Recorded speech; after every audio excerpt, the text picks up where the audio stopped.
Okay. It's pretty much going to start from here. Perfect. Boom. All right, what is going on, world? We are now live. And no, in this video, you will not be seeing me or anyone else funneling coffee into their butt. Aww. But today, it sucks. But today I actually have someone with me who has done this experiment, and he's done some other very unique experiments like growth hormone and testosterone enhancers, as well as like these red light experiments that people like Ben Greenfield have been experimenting with. And as you guys are seeing from the title here, coffee enema experiments. So I'm really happy to have my brother here on the on my YouTube channel, Dylan McLaughlin. What's up, guys? Just gonna take 1 sec here to really dial this camera in on you, but Definitely. thank you so much for being here. So just some context for everyone. So Dylan's actually one of my roommates. He lives here in the Mastermind Mansion where we host a lot of networking events. We do a lot of real estate events. What else do we kind of do here? We do a lot of unique stuff, eh? Yeah, exactly. It's kind of almost like an entrepreneurial startup, except we're all hustling on the real estate grind, on the social media grind, selling courses, doing our coaching businesses and things like that. So it's a cool vibe. It's hard to explain and encapsulate. I think it's different things for different people. Yeah, but yeah, we do a lot of crazy stuff here, and we're all just kind of pushing the boundaries and our own limits in life. And that's why I love your journey, and that's why I wanted to have you on my YouTube channel here to kind of talk and discuss this. I'm still just dialing in a little bit of the focus here on you.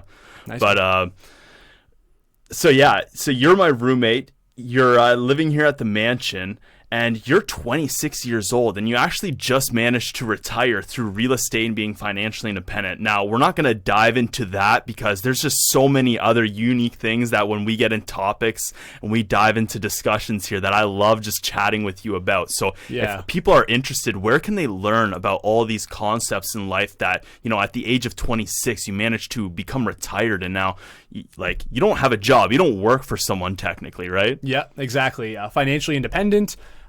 Financial independent, retire early, the FIRE definition, many different ways to slice it. But I would really recommend, honestly, shameless promotion, but go follow Matt McKeever over on YouTube. Check him out on Instagram, anything like that. He's pretty easy to find through Peter's channels, I believe. He's got all the information, pretty much all the systems, all the stuff that I used. He is now teaching basically the exact same things. If you're interested in getting in touch with me, I'm sure you'll be able to find me over on Matt McKeever's channel. I'm featured on a couple of his videos where I really break down my portfolio and go into things like that. So yeah, otherwise, feel free to search me up, Dylan McLaughlin. I'll probably be in some of Peter's social networks and stuff like that as well. But yeah, feel free to reach out. Yeah, and if you guys are following me along on Instagram, you probably see a lot that I'm at London on Fire, and you're actually one of the co-founders there. So again, if anyone wants to learn about how to become financially independent and to retire early by using a lot of the strategies Dylan has, go check out London on Fire. And if you're someone from the London or surrounding area, you guys got to come out, come hang out with us, and just see that there are other people out there who are able to do this and become financially independent and like you retire early. But again, we're not going to be diving into too much about that today because again, there's so much other unique, awesome stuff that when we get talking, we can go for like an hour or two. So easily. So one of the crazy things that when you mentioned it to me is these coffee enema experiments. And I actually threw it up on my Instagram today, and I've been getting some amazing feedback from people. A lot of people are saying that there's some really amazing benefits to it. So if you wouldn't mind just diving in a little bit, how long have you done it for? Like, what was the procedure that you followed? What were some of the results that you noticed? Like, just give us everything, please. I have to know about this. Definitely. Yeah, I'm excited to share some of this. It's definitely can be a little bit of a personal thing, I guess, the whole coffee enema story. But yeah, I'd love to give everyone as much information as I can to hopefully find something helpful, hopefully inspire some people to try some of this cool, crazy stuff. So yeah, basically, regarding coffee enemas, I think I'd seen a lot of the influencers online, some of these health and fitness guys kind of promoting it or talking about it as a beneficial method for health. There's many documented benefits of it. It's very cleansing because basically you're cleansing out your colon and everything like that and around your intestines.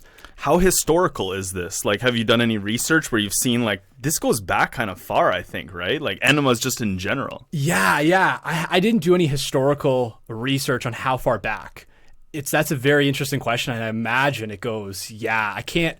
It's funny, right? Trying to think of, like, how did some of these things originate? Like, who are the pioneers of enemas, right? Just trying all kinds of different liquids and concoctions. Because coffee is kind of a weird one. But from the research I've done, coffee seems to be one of the most prevalent kind of enema solutions, I guess, to use.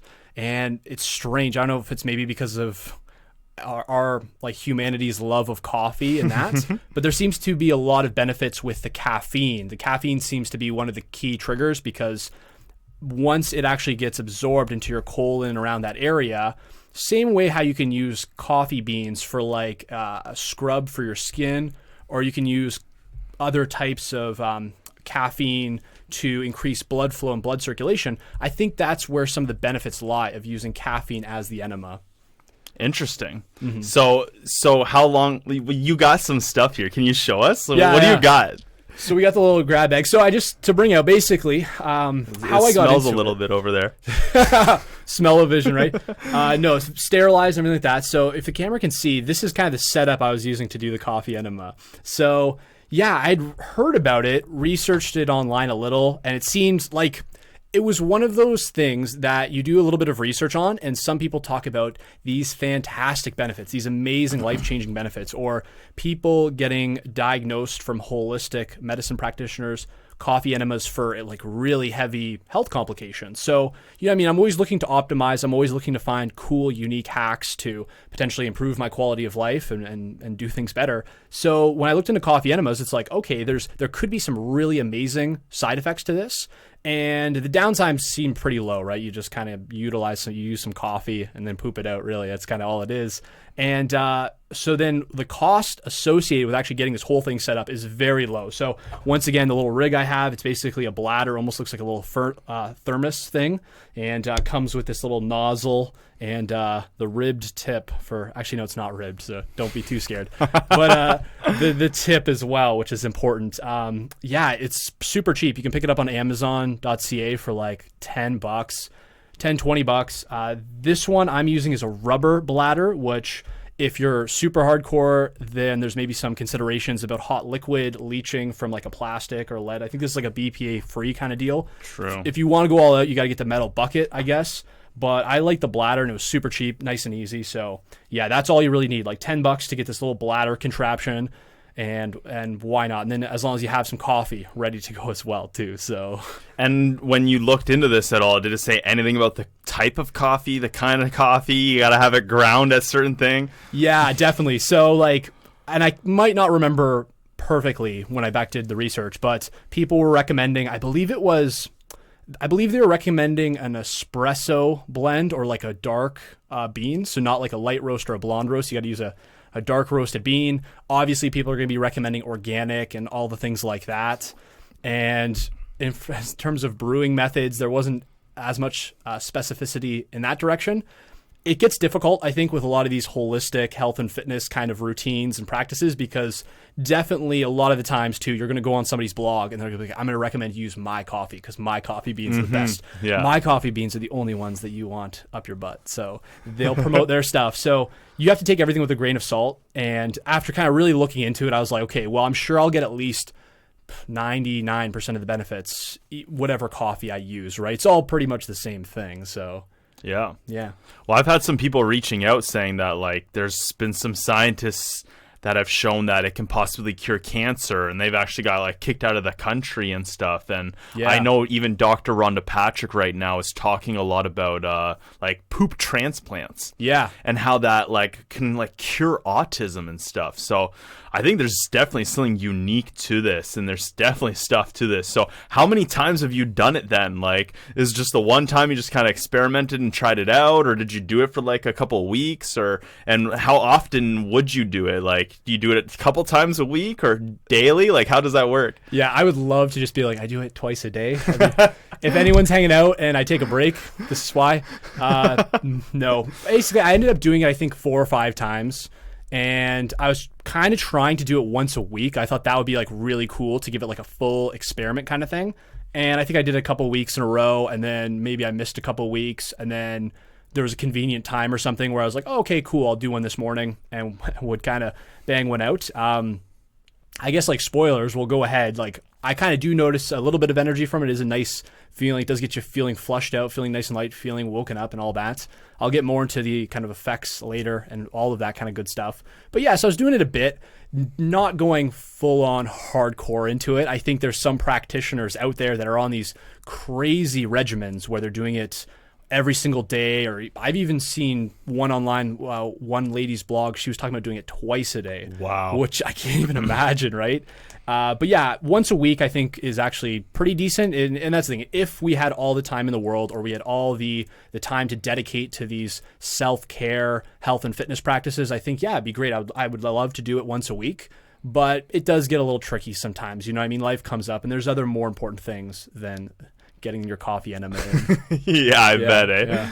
Well, I want to dive into some of the effects here, but let's just pop into the chat real quick just to see what some people are saying. Yes, there we go. So we got Rick says, you should add a cold water extraction of Hawaiian babywood rose seeds to that enema, or Mimosa hostil's purple root bark. So have you seen anything about that? Like people like adding stuff into the coffee? That's very interesting. I don't think my research, I don't think I got that in depth with it because I was just looking at the practice of a coffee enema, but I'm sure there's tons of, I imagine like tons of maybe essential oils you could add in, other things like that. That's very cool. I'm sure the rabbit hole can go very deep in terms of the type of compounds you can add. Mm-hmm. Yeah, shout out to Rick. That was great. Ricky, have you done those experiments before? Let us know how that went. We got Kyle Harks is in the comments. He's saying, oh my gosh, he lives with you? Do tell me more. Yeah, Kyle, did you know this about Dylan? Yeah. Archaic Revival says bulletproof coffee, raw cacao enema. And then Eric Rom says coffee enemas are good. Don't do an ecstasy enema, FYI. Oh. Yeah, so that's another interesting thing, right? You hear about, I'm going to get a little bit vulgar here, but like butt chugging and other things like that, where like your body will absorb alcohol through that area as well. And think about all the medications that even people take as an enema. So yeah, that part of your body, once again, this is beyond the research I've done. This is me just kind of going off the top. But yeah, it's interesting how that part of your body can actually absorb nutrients and take in drugs and the effects that come from that. Mm-hmm. Almost like it was meant to or something. Back in the day. Yeah. People, yeah. What was going on with our ancient ancestors, eh? What were they doing back then? They like to party, apparently. Yeah, apparently.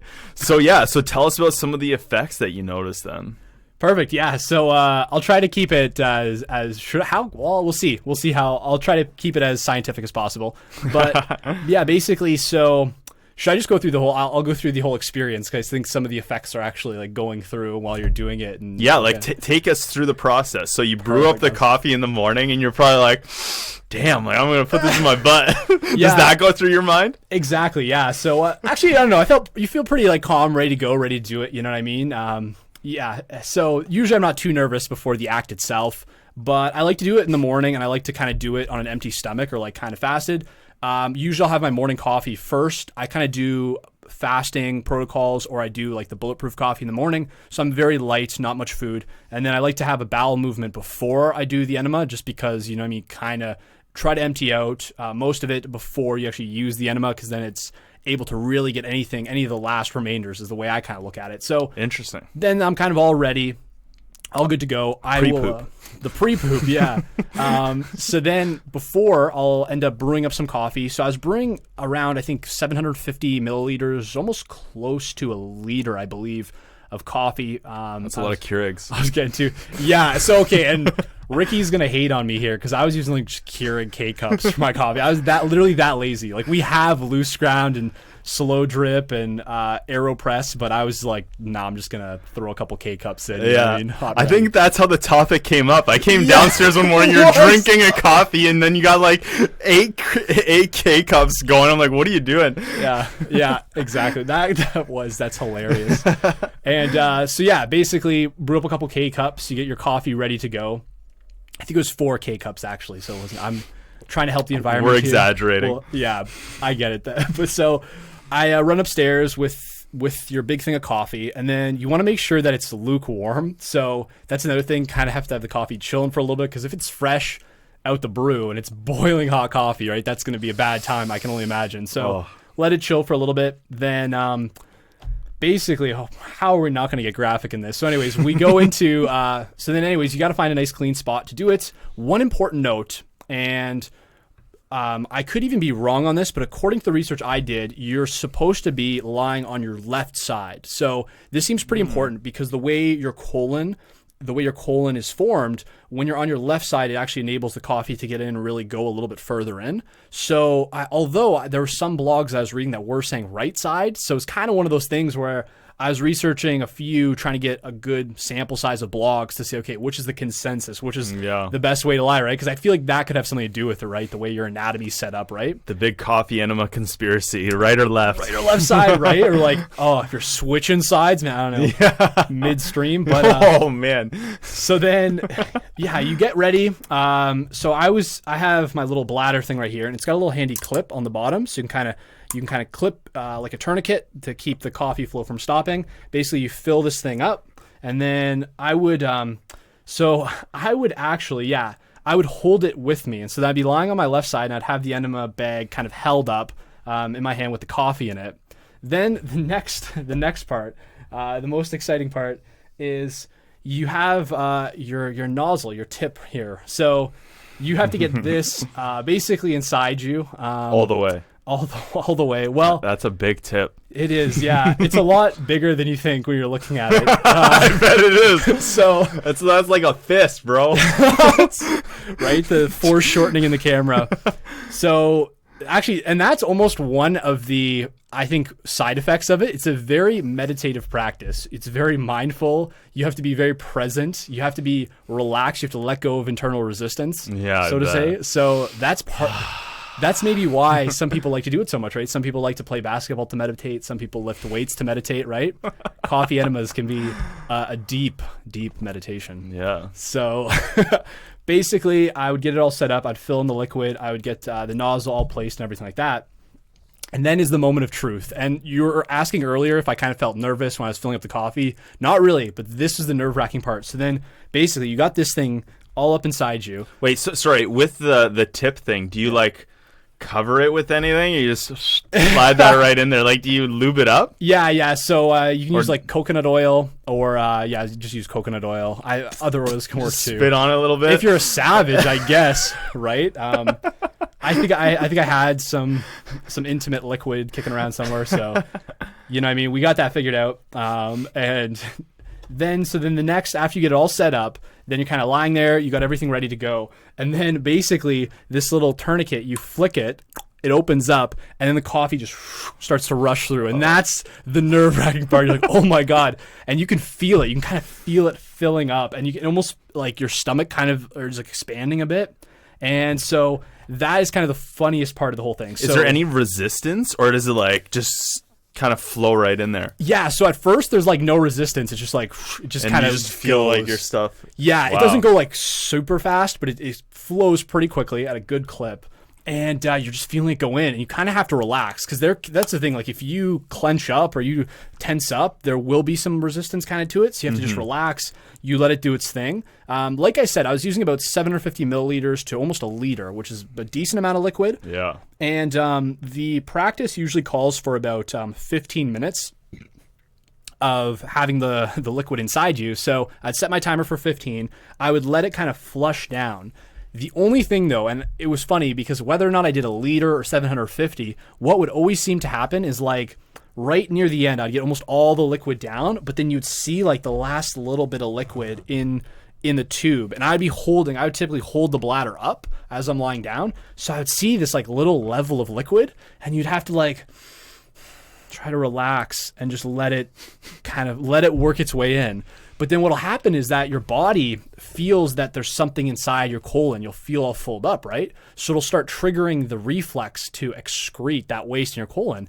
And so you'll feel your body wanting to excrete it, and you'll see the liquid start to come back up. You're like, fuck. You're like, no. And the worst would be I don't know, if it starts filling up the bladder and almost overflowing.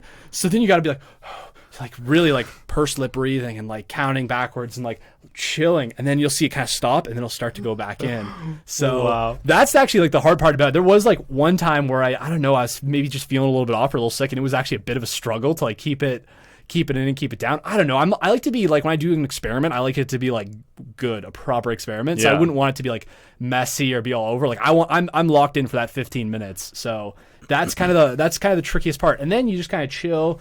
You'll get those little tense up, and so you just have to remember to relax, force yourself to relax, let it all go. And then you sit there for 15 minutes. You're still laying on your side. Yeah, still laying on my side, just kind of laying over for 15 minutes, chilling. And then after the 15 minutes would go off. Is this like you're sitting in bed, or like you're sitting on the bathroom floor? No. Like, how would you do this? Like, I'd be nervous. I'd be like, probably on the bathroom floor or something, just in case. That's a very good question, actually. Yeah, and definitely not your bed. Like, I was in the tub. I would just lie in the tub, which is kind of tight too, so that was tricky. But yeah, because it does get a little messy. And like, unless you have like perfect technique, maybe if you're a master at this, you could experiment. But yeah, you definitely a tub, because even on the bathroom floor, you'd need towels and stuff. It would be a bit of a mess. So yeah, basically 15 minutes doing it up, rocking it in the tub. After the 15 go off, then you're basically good. So then what I would typically do at that point is I'd kind of take apart this bladder, kind of have it all apart so that just the funnel was left in the butt.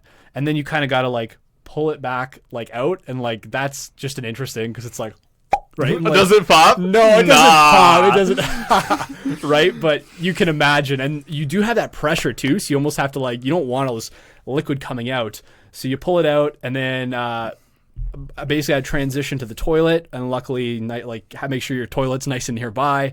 And then basically you sit down in the toilet, you do your typical bowel movement, and like it's crazy. Like you just flush out, you know what I mean? Like everything. The floodgates open. Yeah, like it's nuts. Like you just flush out basically, without getting too graphic. Yeah, and then actually that's a pretty easy process, you know what I mean? Not too uncomfortable, just your standard, you know what I mean? You do your thing, and then after that you're all good. Flush up, tidy up the area around you, clean up the apparatus you're using, everything like that, make sure it's all tidy, and then you're pretty much good to go. And like even right after doing it, you just feel so much lighter. Like you feel perfectly light, right? Because assuming you haven't eaten yet too, right, and you've just done that, there's like really nothing in there. And I feel like a good clear sense of energy, you know what I mean? It's very chill. It's not like an amazing jolt of energy, and that's the thing. Like if you are looking to get stimulated or need this crazy amount of energy to push through a barrier at work or a challenge you're going through, it's not going to be it. But it does, like, you do feel just nice and chill and grounded. Once again, even that could be from just having to lie down for 15 minutes and like relax yourself consciously for so long, things like that. So, and really like be mindful and pay attention to areas of your body that you probably don't a lot.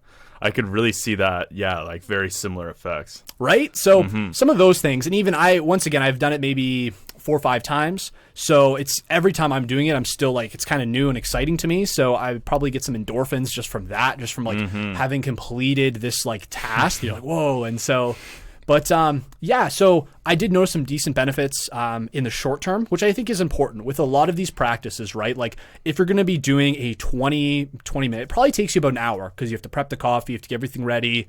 You know what I mean? You're probably locked in for about an hour. If you're going to be doing that every single week, it's not enough just to have a promise of long-term benefits, right? You definitely need some short-term benefits to feel rewarded of like, okay, cool, now I really feel good today. Like I would typically do on like a lazy Sunday. I was like, cool, and I feel really chill for my Sunday. So yeah, definitely some good benefits from it. Some good effects in the immediate, which I've done it. Haven't been doing it super hardcore, but it's definitely something that like from time to time I would do.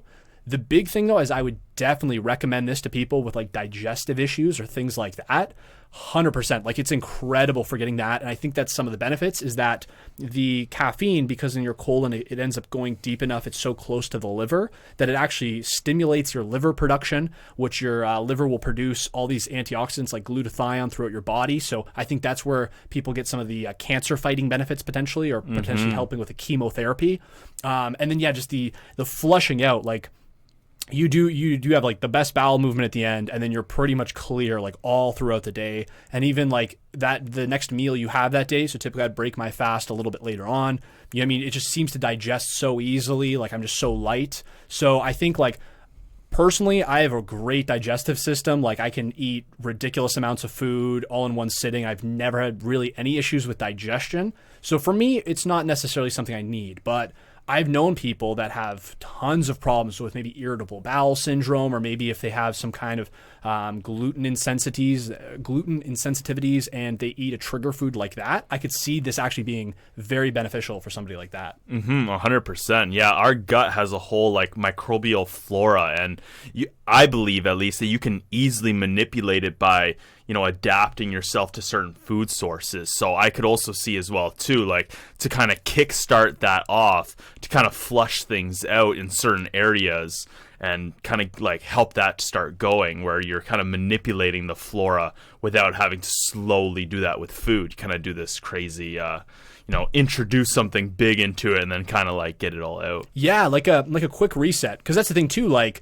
even imagine if you were traveling and you'd had some massive 40-hour flight and your time zones were all messed up. Like that's the thing. Right now, we're just kind of, I guess me and I'm maybe speaking for you and just everyone at our house, we're all kind of on the grind. We're building our businesses and stuff like that. Things are pretty consistent. We do have good schedules in place, but sometimes you are really called upon to do these really unhealthy things and ingest all these toxins accidentally and, travel around and throw off all your systems. So coffee enema is like kind of a cool way to, I think, kind of reset the whole digestive system. That's awesome. Thank you so much for sharing that with us, Dylan. I really appreciate that. And that's why I think, like, again, you're a great example of what I think it means to be a human experiment. Like, you're not just like, yeah, I'm going to do this for fun and see what happens so I can talk about it with the boys. Like, you did it very, like, procedure orientated. Like, you did your research before, you went out and bought the proper stuff. You're very detailed in how you did it. I just wish you kind of, like, I don't know if I wanted to see that actually go down, but I wish you were documenting this for the world, because I think people could get a lot of value and benefit from having you as a human experiment out there for the world. So, man, I really appreciate you coming on today and telling us about that. So, definitely. Yeah, what else do you got here for us today? So cool. So actually, this I really want to get into. And once again, man, thank you so much for those words of gratitude. Like, I love being able to come on your platform and really share some of these benefits, because that's what I like doing this stuff. Like, I like to tell the boys, like, oh, look what I did. But then I like to tell them, like, yo, look what I did. But like, it could actually be beneficial. And here's how you can use that stuff too. So yeah, the next thing that I really went down the rabbit hole, and I've been down this rabbit hole for a little bit, is kind of like hormone optimization. I know you're killing it with the growth hormone optimization and really exploring that area, which is so cool. And so similarly, I was down kind of this rabbit hole of being able to optimize my testosterone, right? Testosterone, growth hormone, very similar, but I was really focusing on the testosterone aspect of it. And so I'll try to make this as quick and as brief as possible. But basically, there's tons of benefits associated with having higher amounts of testosterone or optimal levels. Sure, you can have too high, right? There's a little bit of that balance. But so I was doing tons and tons of research, and I'd love to kind of just share some of my findings right now with the live stream. So basically, my first finding, and one of the biggest findings that I found through this whole kind of journey, is that any of these like little testosterone supplements, little mini testosterone boosters or things like that, it's all bullshit. Like, you know what I mean? I'm such a non-believer. I know like tribulus, testrus, diasperic acid they recommend. There's tons of things if you go online, they're like, it'll boost your testosterone, right? I think all that's bullshit. And I am so convinced now it's bullshit. And there's so many people wasting money on that stuff, but it is what it is. That's the marketing agency. But do you think you can naturally increase your testosterone levels? Yes, exactly. So that being said, the reason why all that stuff is bullshit is because your testosterone levels are regulated very heavily by your HPA axis. So it's basically a giant feedback mechanism that your body has to keep around optimal healthy levels. And so that being said, having a healthy lifestyle, doing things that you should be doing, right? Like eating good food, getting your proper nutrients, having adequate physical activity, feeling good, having low stress, those things, that will put you in the optimal levels for your body in terms of testosterone generation, because that's living healthy. That'll put you in an optimal amount. Now, the thing is, getting some crazy magic pill is probably not going to do it. Or if it does do it, usually there's going to be side effects involved with that, right? And that's why when people do steroids, there's typically lots of hormone-related side effects that are very difficult to mitigate. They're not very difficult. People who are experienced with steroids, once again, I'm not saying steroids are bad. They're a tool. People that do use them effectively know ways around this, but that's the big danger with steroids, right? Like if I was to just give you an oral testosterone steroid and you were to start taking it, initially your testosterone would go up, but then all of a sudden the feedback mechanism in your body would kick in, which every healthy person should have, and your testicles are going to shut down, they're going to stop producing, and then your body's going to become reliant on that external source, and it's just going to mess up the whole feedback mechanism, and everything's just going to go crazy. So that's why, and once again, I don't think anyone would argue that if you're going to do something like actual exogenous hormones, taking testosterone, you do have to make sure you understand how all of these things play together. You should have somebody experienced monitoring, at least be able to monitor your blood work yourself. There's a lot of things that go into actually altering your testosterone and playing with those hormones. And so, yeah, that's definitely a big part of it. Yeah, no, it's very delicate, and you have to tread that water very fine if you're going to, experiment with manipulating with either supplements or like straight up steroids and testosterone that you're injecting. Yeah, it's very nuanced because once again, like let's say people say vitamin D will increase your testosterone. It's like, well, it will if you're already deficient in vitamin D, because then it'll get you in optimal levels and then your body will be performing properly. Just taking a ton of vitamin D, you could actually be taking too much and then you could be damaging yourself. So once again, the thing is you can't just blindly consume. You actually have to monitor and you have to test. That's how you actually get to optimal levels. So that's kind of the kind of background into it. Yeah. And then I can get into so here's some of the crazy stuff. With that being said, that it is hard to optimize your testosterone, that to increase your testosterone isn't possible. Here was kind of my journey on actually kind of changing that and actually trying to optimize and increase my testosterone, however, very slightly.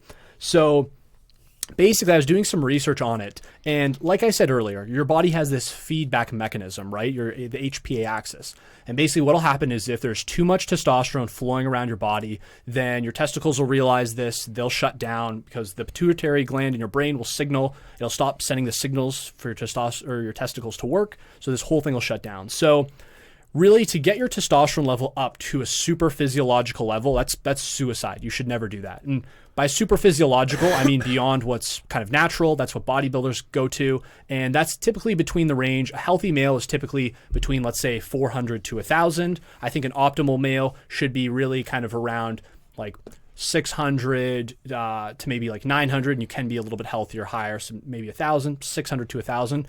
And just for kind of record, when I tested all my blood levels and everything like that, I was about 680 of my total testosterone, which isn't the best metric people use, but it is a good kind of measuring stick.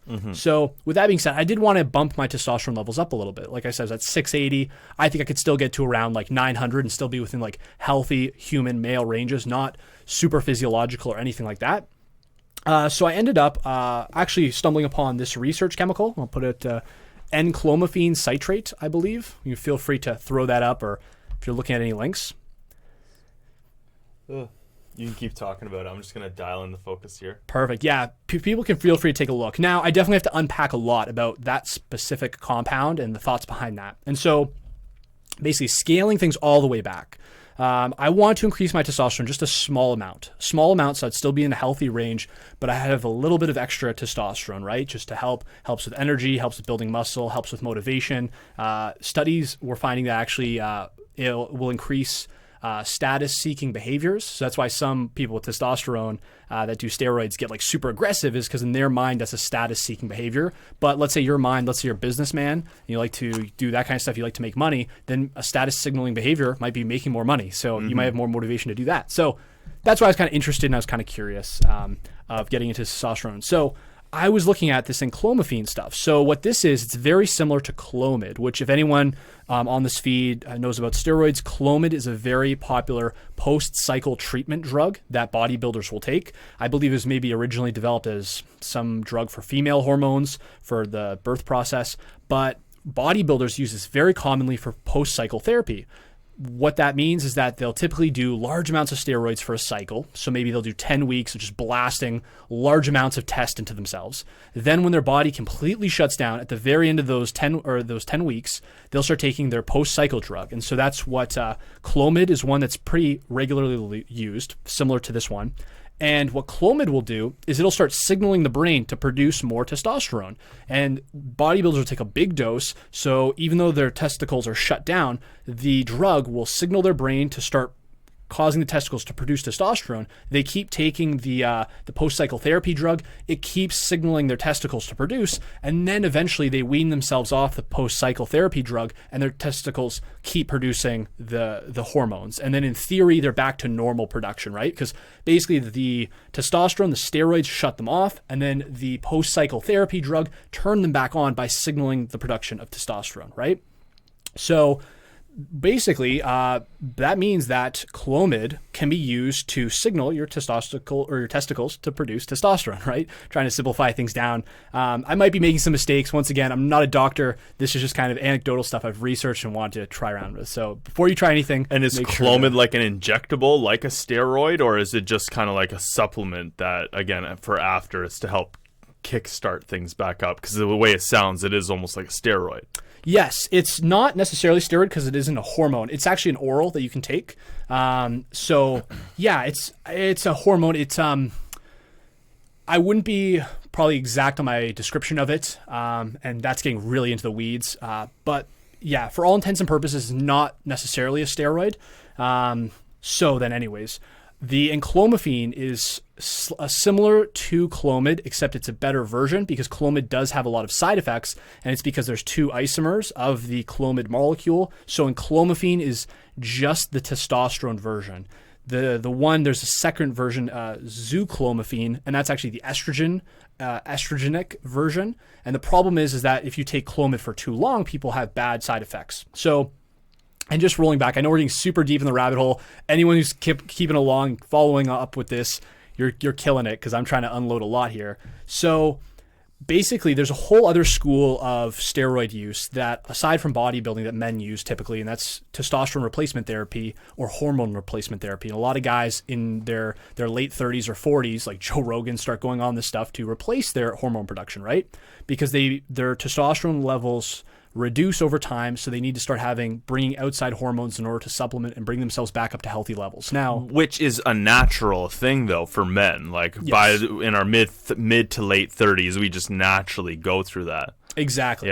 Yeah. Most people after 22, your testosterone production goes down 1% per year. So it does the thing. And especially guys, anyone who's had multiple concussions, you can damage your pituitary and have poor signaling. There's so many reasons why guys will have low testosterone. It's actually like, there's a theory, it's a huge epidemic now where guys are having lower and lower testosterones because they keep dropping the standard of the testosterone amounts you need. So, definitely, like, if you're feeling low energy, if you're feeling fatigued, if you're having trouble putting on muscle, things like that, at least get yourself tested to know, because it's actually a big problem. That's kind of how I got into it, because I was feeling kind of unmotivated for a brief stint, and I was curious maybe testosterone has something to do with it. So I tested all my levels, and that's kind of when I got down this rabbit hole. Well, I also think, sorry to interject here, but like generational degradation as well too. Like over certain generations, if we're passing down like crappier genes or sedentary lifestyles, I think that's adding to it as well too. So like our North American lifestyle or these modern lifestyles are kind of like passing down, like lower testosterone levels in men, and it's creating a society of weak men, as Stefan Arnio says. Yeah, actually, and I would 100% agree with that.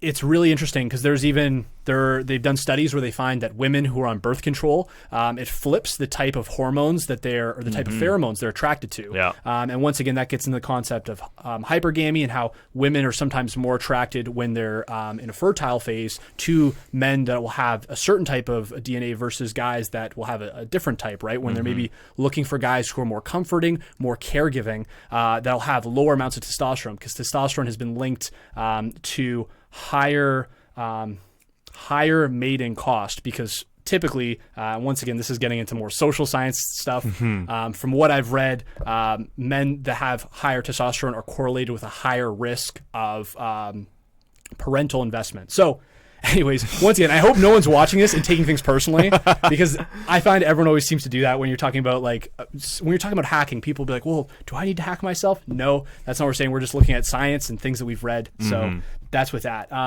But totally, like, the testosterone thing is definitely something to be aware of, and I think if you want to be an optimal male, you should definitely be aware of your hormones and try to do your best to optimize them to get them to a safe place.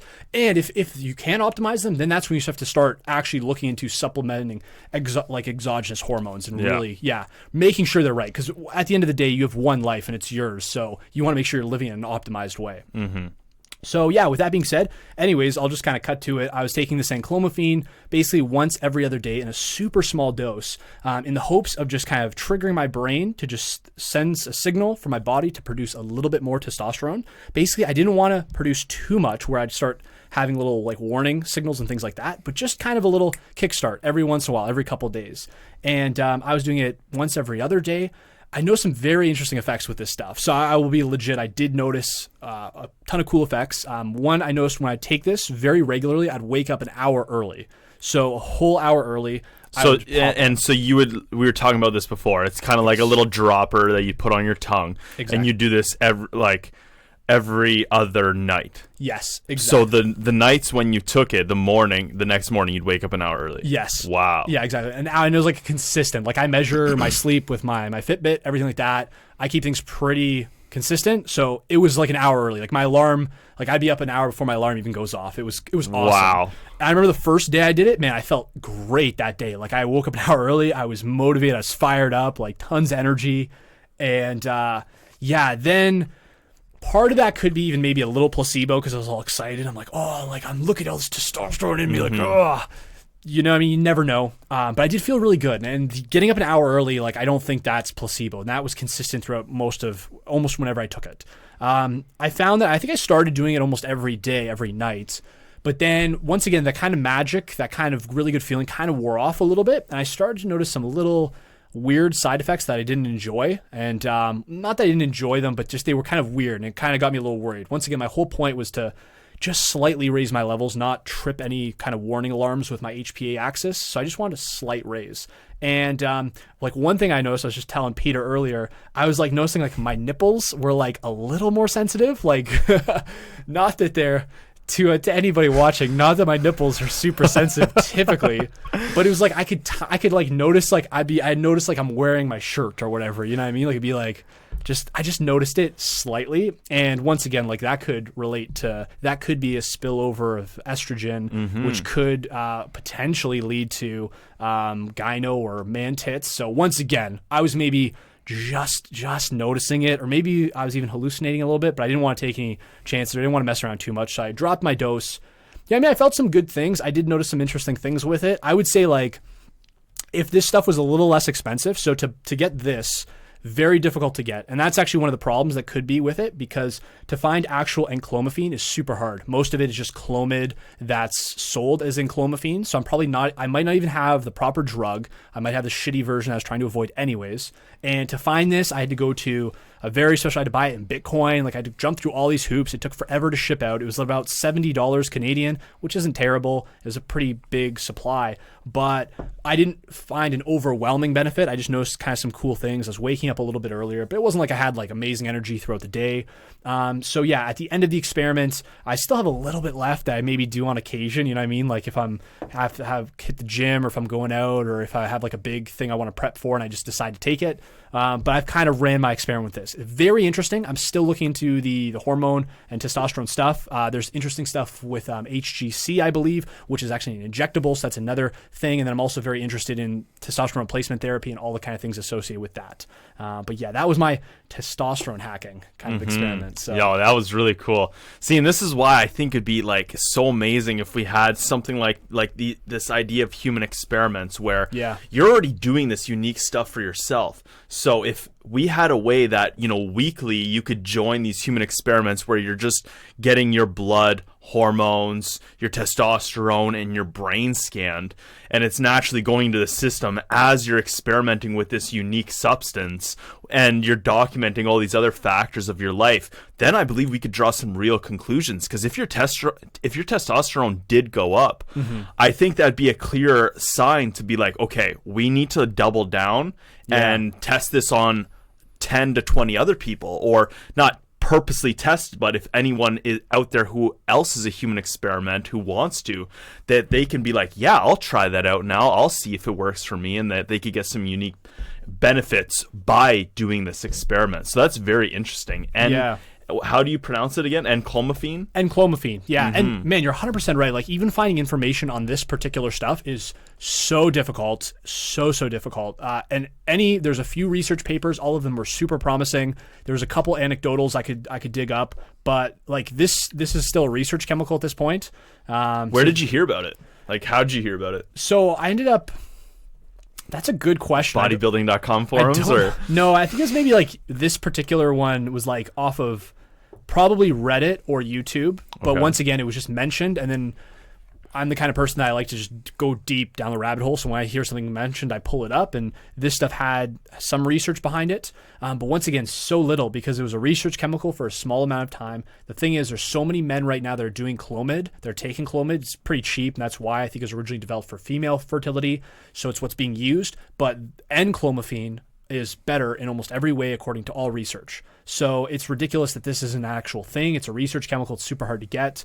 This might not even be the real version, but it's not hard to make. It's just that there isn't the knowledge out there, and thus there isn't the demand out there. Yeah. So interesting. Well, thank you for like doing that experiment and for sharing your experiences with us. We have Ivan X in the chat, and he asks if there's any effects on mental clarity or motivation. Okay, with the enclomiphene. Enclomiphene. Yeah, so Ivan, it was interesting. Nothing too crazy, but I did notice like there were certain times where I was just feeling more competitive. And once again, like there was a paper where they talked about increased testosterone with reward-seeking behavior. A lot of guys associate that with aggression.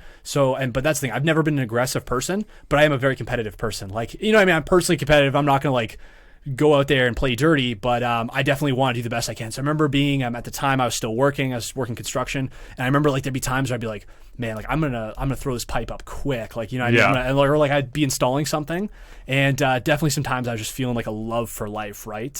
So yeah. Interesting. Definitely. Well, yeah, man. Thank you for being the human experiment for enclomiphene. That's really cool. If anyone else out there has experimented with enclomiphene or Clomid, I think we'd both be very interested to hear your experiences. So let us know in the comments section. Definitely. So we've been going for about 46 minutes here. I think this live stream is awesome right now. We're getting a bunch of great questions and comments. Caleb White saying he lives in Sarnia. Samuel Fowler saying Canadians are so nice. And we got a few other stuff relating to the coffee enema stuff, but we won't hop back to that because I think we got something else here, right? 6. Okay, yeah. What else you got? We'll try and get through these two. So I'll do the light first, actually. Okay, cool, because this will tie into testosterone. So this right here, I wish it was plugged in right now, but this is a red light therapy light. So very similar. I don't know if any of your guys have seen the Juve out there. The Juve has been promoted by so many of these like fitness gurus. I've seen it on Bulletproof, Dave Asprey, with Ben Greenfield, Tim Ferriss. I've seen it with there's the one entrepreneur in cars guy, Rich Cooper, I think, has one. A lot of guys have been promoting this Juve light. Now the thing is, the Juve light gives their promotional people a kickback, obviously, when they sell the product, and it's very expensive. It's basically a whole wall of these LED lights, a big wall of them that it'll shine at you. And these are infrared LEDs. This one particular, in the Juve itself, actually, they have two different types of diode in the LED. So they have one that's like a really red color, like it's like a bright red. And that one's kind of, I might get this wrong, but that one's a lower wavelength, like a lower frequency of wavelength. And then this one actually has an ultraviolet light as well, like infrared, so you can't even see it. So when this thing's on, you'll see only half the LEDs kind of illuminated. The other ones are infrared, so you can't even see them, but they're a faster wavelength, and I guess they penetrate a bit deeper is kind of the science behind it. So basically you can get this full wall, these like crazy wall panels, or I've even seen they have like yoga studios where you're bathed in red light, or Bulletproof Labs has like a chamber where you're just like covered in this stuff. I ended up just getting this little guy because, so actually my background is electrical engineering technology. We do a lot of engineering work with LEDs and diodes and things like that. And like these things were retailing for like $400, $500, $600, $700, and they're just LEDs. Yeah, here you go. So I'm thinking to myself, I'm like, how are they selling these LEDs for $600? LEDs are so cheap. There's got to be a better solution out there. So I found this guy. It was like an LED grow light. If anyone's curious and reaches out to you, Peter, I could probably find them, like the link of the one I bought. Because this one I think ended up costing me only like $50 or something like that, which, You know what I mean? It's not super cheap, but for the product and to get a proof of concept and to see exactly what it is for only $50 versus like 500 or 600, I was like, sure, I'm game. Let's try it out. Yeah. So yeah, the theory is that the light, because it's such a small wavelength, the red light, I guess, is very penetrating. And once again, it's sold as a grow light. So the same way like plants, I guess, have photosynthesis, the light can penetrate some of your layers of skin. And so there's theories that the red light is very good for skin cell regeneration. So a lot of beauticians and estheticians will use light therapy. There's theories that the light can actually even penetrate into like your joints and your muscles. So there's a lot of physio guys, and I've had naturopaths and chiropractors use kind of like a light therapy on the skin. And one interesting other thing I heard about this, and I think it was Ben Greenfield who was mentioning it. He was talking about how with the red light, you can actually shine it on your testicles, and the red light will actually penetrate through, and it will stimulate your Leydig cell, I believe, and which causes more testosterone, or causes your testicles to produce more testosterone. So while I was doing the enclomiphene, I was also trying the red light as well, just to like natural ways to increase testosterone, right? I was like, might as well try it, right? Going on at the deep end. So that's the theory. That's kind of the theory behind it. That's what people talk about. I ended up trying it for about 2 or 3 weeks. I just made it part of my morning routine, or even my going to bed routine. I would have this little light hooked up with a little lamp, and I'd either like shine it at my face when I was maybe on my computer, or when I was meditating in the morning, I would like shine it on my testicles for like my 5 to 10 minute meditation in the morning. And it gives you a little tingle, but I felt like that was about it. You know what I mean? I felt like And how long did you do it for? So 5 to 10 minutes, typically on my testicles, and then if I was doing it on my face, maybe like 10 to 30 minutes, just whenever. I kind of like that close, computer. Kind of like this. Yeah, probably about like a foot away from my face. And then, but for how many days consistently did you do it for? So it'd be about 3 weeks, pretty consistently, where I was actually like top of mind, kind of doing it whenever like I'd remember to put it on, and then. Because there's 3 weeks, there's like that first month when I was still going really hard in the enclomiphene. I felt the enclomiphene actually made a difference. This was definitely working on my hormones in some interesting way. I'm sure there's beneficial ways. Once again, that's something you'd really have to dig in and test. The light therapy, I really didn't notice anything too crazy. You know what I mean? I feel like you could probably get a placebo effect from it. Yeah. Yeah, you feel warmth. It's warm. Like when it's close to you, it feels a bit of warmth. So that feels kind of nice. Maybe there's some benefit with the warmth, even that could be a hypothetical benefit, but I didn't notice anything too crazy. Like my skin looked the same. You know what I mean? Everything was very similar, and so I kind of just fizzled this out. I do use this actually. This light is awesome. It's like it was $50. It's LED, so it'll last forever. And I use this in my room, like at night before going to bed, because this thing is super bright. Oh like yeah, it's crazy. I literally have it on a desk lamp, and I shine it at my light fixture, which is a kind of globe type light fixture, and it illuminates my whole room in like red, like it's like this cool red room. And it's so red light before bed is actually you'll notice it's way more chill on the eyes. Like it's not as intense as like a fluorescent or something like that. So I still use this like regularly, but just not for the therapeutic. Just it's like a pretty powerful, dope red light at this point. Well, that's what I've heard, is that red light is very good, like in the mornings or at nighttime, just to stop, these higher frequency lights. I also use red light like in the basement, like where I live here at the mansion, but it's not like LED or infrared. And again, I always question like how stuff relates to like us in our ancient ancestor times. So I could kind of see, like the coffee enemas, where it's like we're eating so many different food sources in our modern day that it might be good to flush that out. Or with the enclomiphene and clomid, we might have gotten those sources from different food sources as our ancient ancestors, but the red light stuff, I don't really see how,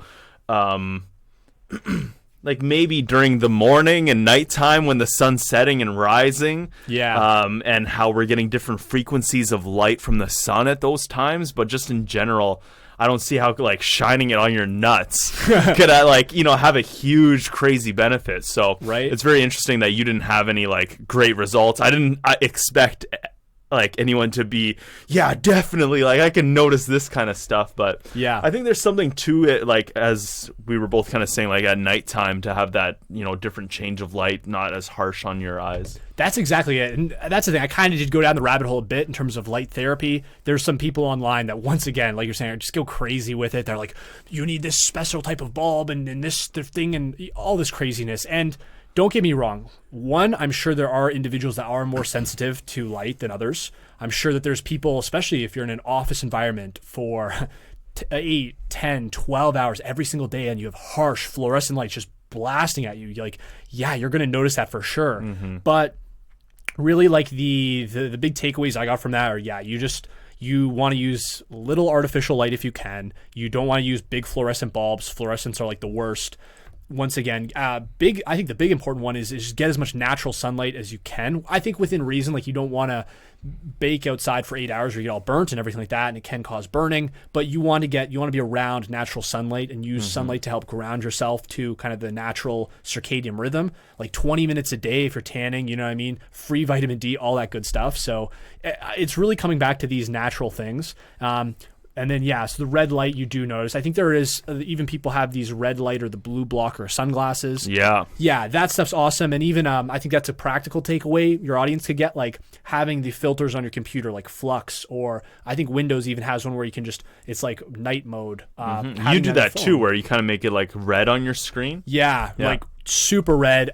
You do notice a benefit, and you'll notice that pretty right away. Like if you have that harsh blue light and it's kind of nighttime and you turn it down to red, like it just feels a little more calm, like it feels lighter. And once again, you could dim your screen, but then it's dim and it's dark. So the red is still light, it's still illuminated, but it's just not as harsh. It's not as like rich and poppy. One of the guys I was reading, you have a blog, he was talking about that blue light is actually a bit of a stimulant. And so that's the thing, like even in an afternoon, that blue light can almost be good because you can be like, whoa. Yeah. But the problem is that we're getting this blue light source at night or super early in the morning when we're not quite fully woken up. And that's the problem. Yeah. Yeah. No, that's very interesting, and I agree. There's probably definitely something to it, and that's the beauty thing is that like right now there's still so much to experiment with and so much to learn because like you can't hold up a tool and measure and see like, yes, this is definitely providing an effect or a benefit, or like, yeah, there's a connection between these two human beings, or there's just still so much going on. And I know for myself, like when I've been doing these mushroom experiments, and like right now we got two, like Dylan's got a harsh light on his face. We got another one up here, the big light on top. And it's like when I'm under the influence, like these are harsh and intense feeling. Yeah. And I can stand it. But in general, like it's off-putting in that experience. So if things like psychedelics or mushrooms are just pushing us into another frequency, and when we're in that frequency, like we're getting these like these negative pulls from this stuff, like it's probably having that kind of effect when we're not in that frequency. It's just we're not noticing it as much. So yeah, just 24/7 that background hum, right? Like, yeah. Oh yeah, 100%. So man, I really appreciate you coming on here today and like sharing your experiences and all your amazing like results from the experiments that you've done in your life. Sweet, man. Hey, thank you for having me on. It's a blast. It's fun to really get deep into the weeds, and I hope some people got some benefit from it. And yeah, we always have some great chats here at the house. Like we'll just talk for an hour or two. So guys, if you guys are interested in learning more about Dylan, where's the best place for people to go follow and connect with you? Yeah, so either Facebook or Instagram. Dylan McLaughlin, that's my name. I don't know if you'll have it spelled out in the comments or something like that. Instagram at Dylan McLaughlin. Feel free to give me a follow, shoot me a like, send me a message. You know what I mean? We'll get in touch.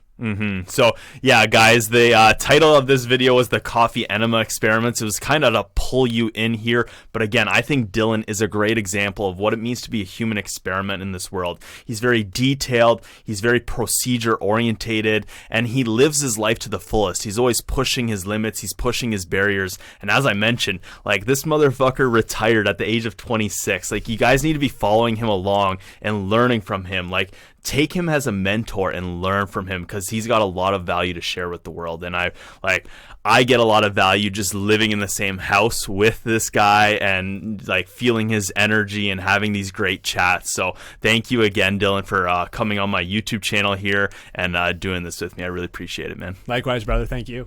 Awesome. Thanks. And we'll see you guys in the next video and the next live stream.